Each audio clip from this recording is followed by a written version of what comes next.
Okay, so it's just gotten worse with the fifth part of the investigation by Byline Times, which now, guys, finally revealed to us as to why the Mail online, The Sun, have been so quiet on this whole Dan Wootton situation. I think it's been the main question in our heads. Why are they not speaking on it? Why are they so quiet? What is going on? This is so dangerous. And media silent at this point.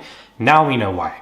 Hey guys, it's Murad Murali. Hopefully you guys are doing well today. Back again with another video. If you have not subscribed, guys, click that button. I would really appreciate it. It is daily and consistent content. Subscribe to the channel, click that button, and let's get straight into this video, guys. It's just one click. Whew.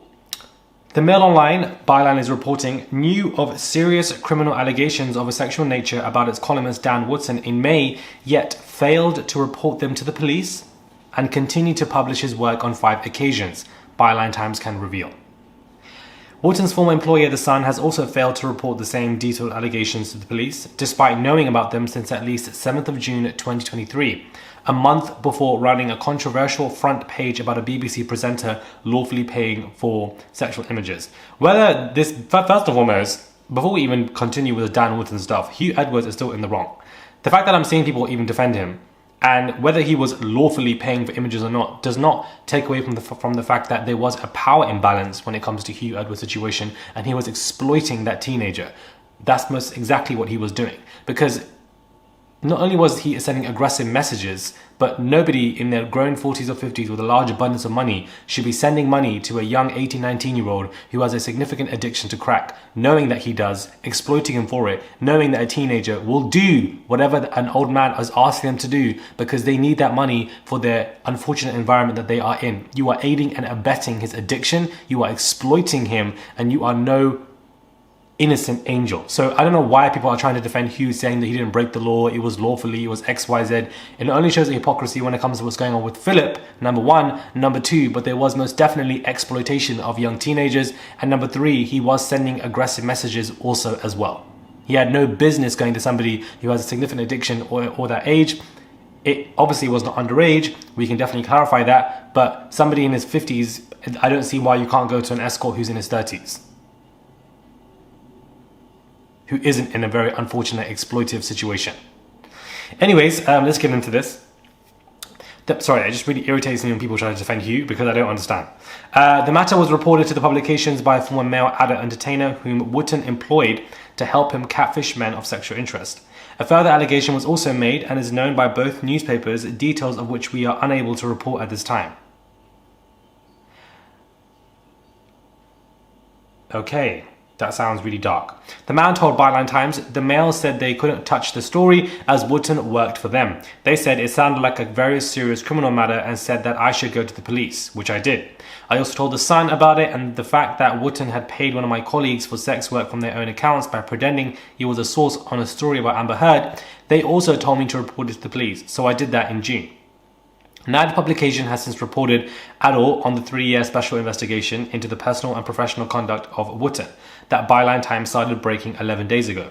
Yet The Sun did cover Wooton's denial in a 143-word piece. Interesting. The fact that Dan Wootton's employers and previous employers knew of allegations against him and did nothing for at least 6 weeks before Byline Times started reporting them means that the public interest here is not just on his alleged actions, but their actions too, as supposedly responsible publishers and employers, a professor of media law has said.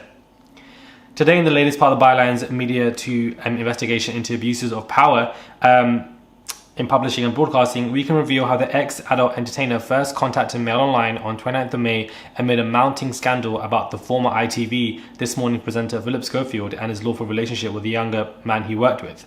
In a subsequent email to Mail Online on 31st of May, the man, who we will not name for legal reasons, wrote, "After Philip Schofield, the next one on This Morning should be investigated as Dan Wootton. I am an ex-porn star, an escort. I have worked for Dan on several occasions. The things he has asked me to do were illegal. He used to ask me to film others without their consent. He also used to pay myself and others to use our Facebook profiles and message who he wanted to." Wooton has denied. The complainant has since told Byline Times that his interactions with the now GB star left him suicidal and living a chaotic life of self-medicating, drugs and mental trauma. Communication on the mail line continued until this Wednesday, 26th of July, during which the man says he was told it could not consider reporting on Wooton because he was an employee of Associated Newspapers. After that, I went to the Sun and told them about Wooton and the Amber Heard stuff, evidence, etc. They said there wasn't any evidence, even though I was directly involved as a witness, and did not seem interested at all.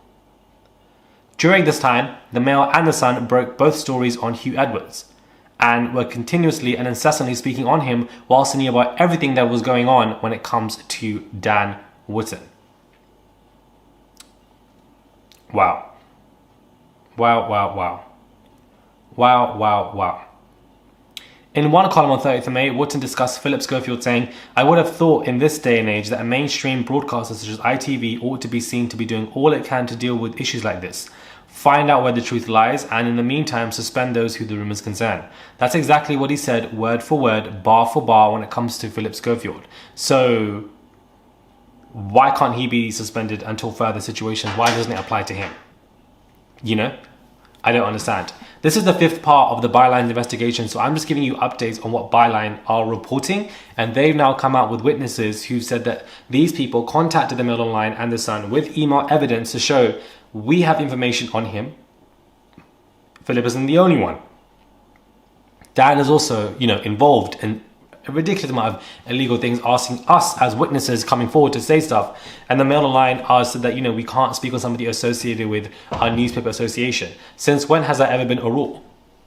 It seems like it's been a very quick rebuttal from the Sun and the Mail Online to say, we don't want to touch this information. We are not fazed by this information. We are not interested in this information, yet we're going to speak incessantly on Hugh Edwards. How does that make any sense? When if we want to compare it, what Dan was saying was far worse. What Dan was doing was far worse than what he was doing. So why would they not?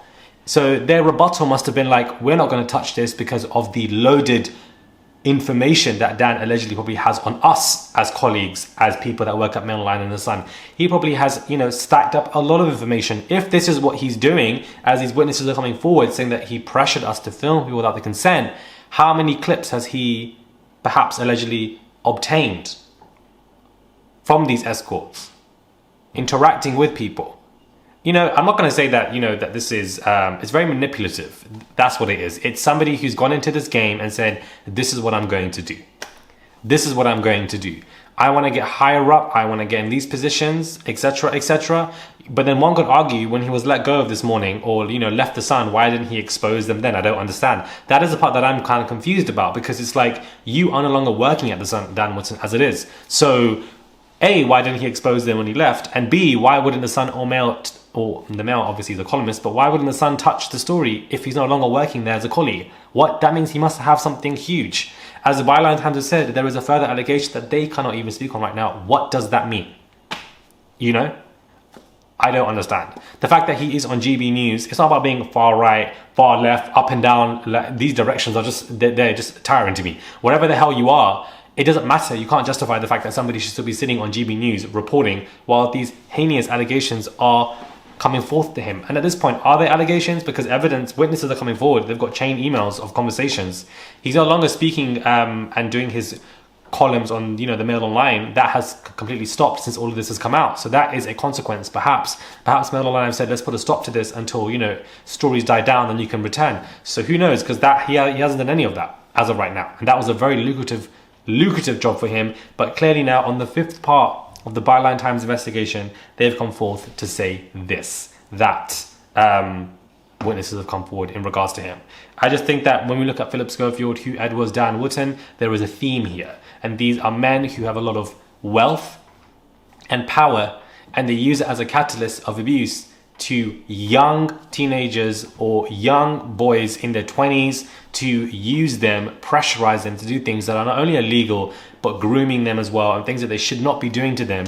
And there are just no protection services for our young boys, for where people could be like, hang on a minute, what are these men saying to you?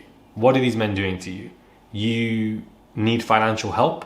Who can help you so that you don't actually have contact with these men?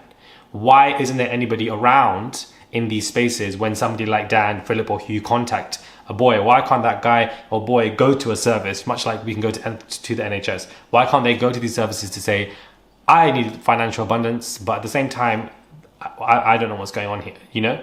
And largely, a lot of the teenage boys will quietly do it because they desperately need the money. Believe me, I know.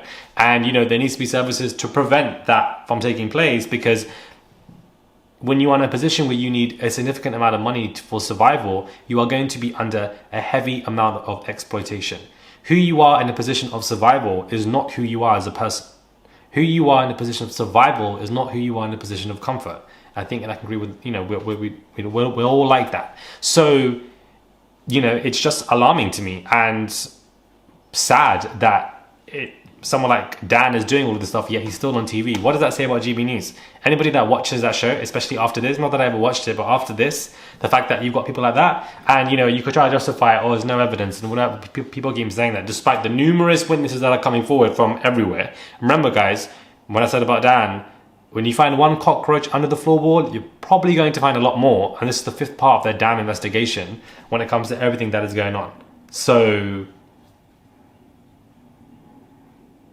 absolute mess. Absolute mess. Now we know why the Middle Line and why the Sun have been so quiet on this story and situation. They have said that they are just completely just going to ignore it.